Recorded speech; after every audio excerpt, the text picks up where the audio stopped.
Welcome to On Your Terms Live. I'm Ann Franzese Bourne. I'm an executive coach and performance strategist, and I work with business owners and leaders who have built something real and are figuring out what the next stage actually asks of them. Most business content tells you what to do. This show goes somewhere else, into how you think, what you believe about yourself, and the invisible rules you're operating by without realizing it. Because a business grows to the edge of its leaders' thinking. Today, I want to talk about the part of leadership that nobody puts on a job description. It's the part that follows you home and never quite clocks out. Let me tell you about a client. I'll call him Daniel. Daniel built a logistics company from a single truck into a 60-person operation. He's capable, driven, respected. The kind of leader who can walk into any problem at work and start solving it before anyone else has even finished describing it. And he came to me because of something his wife said, something that stopped him cold. She said, "You're here, but you're never here."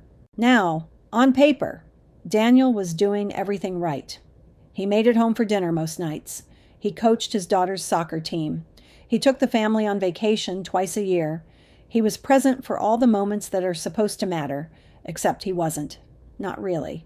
His body showed up. His mind stayed at work, running scenarios, rehearsing conversations, solving problems that did not need solving at 8 o'clock on a Tuesday night. He wasn't working late. He was doing something worse than working late.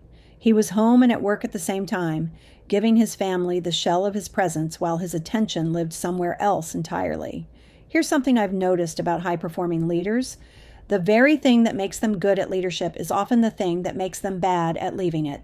The mind that keeps turning a problem over until it's solved doesn't have an off switch that activates at the office door. It just keeps turning. Daniel's brain had been trained over 15 years to treat every problem as his to solve and every outcome as his to carry.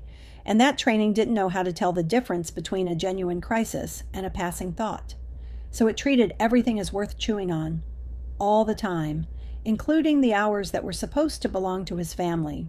And I want to be really clear about this, because it matters. This is not a discipline problem. You cannot willpower your way out of it. Telling a leader like Daniel to just be present at home is like telling someone to stop hearing a sound they can't tune out. The intention is there, the mechanism isn't. What Daniel was missing wasn't discipline. It was a way to actually close the loop on his workday, so his mind would let him leave it. Because here's what we found when we dug into it. Daniel never actually finished his workday. He just stopped doing it and started doing home. There was no transition, no moment where he closed the open loops, decided what could wait until tomorrow, and gave his mind permission to set it down. The workday didn't end. It just got interrupted by dinner, and then bedtime, and then it picked right back up in his head at 11, when the house went quiet. His mind kept everything open because nothing had been consciously closed. And the cost of that was enormous, not just to his family, though that was the part he felt most sharply. It was costing him too. He never got the kind of recovery that actually restores a person, because he was never fully off. He was running a marathon with no finish line every single day, and then wondering why he felt so depleted. The work we did together wasn't about working less. Daniel didn't need to work less. He needed to end his workday on purpose, instead of just abandoning it when he ran out of hours. So he started building a 5-minute close to his workday.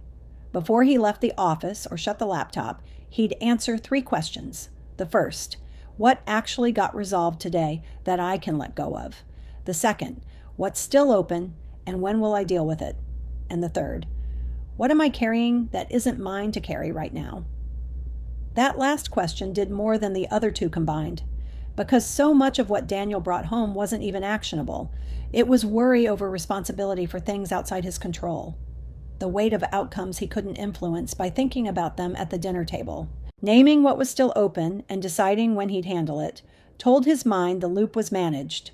It didn't have to keep the tab running all night. And naming what wasn't his to carry let him set down the things that were never his to solve in the first place. Within a few weeks, his wife noticed before he did. "You came back," she told him one night. He hadn't even told her he was working on anything. So here's what I want to leave you with. Most leaders don't end their workday. They abandon it mid-thought when they run out of hours, and then they wonder why it follows them home. But stopping and finishing are not the same thing. Stopping is just running out of time. Finishing is consciously closing the loops, deciding what waits, and setting down what isn't yours. One leaves the workday running in the background of your mind all night. The other actually lets you leave. The leaders who are most present at home aren't the ones who care least about work. Often, they're the ones who care most. They've just learned to close the day on purpose, so they can be somewhere else fully, instead of being everywhere partially. That's a skill. It can be learned, and it starts with the willingness to actually finish rather than just stop. So this week, before you leave work, try giving yourself 5 minutes. Close the loops, decide what waits, and set down what was never yours to carry. Then go home, all the way home.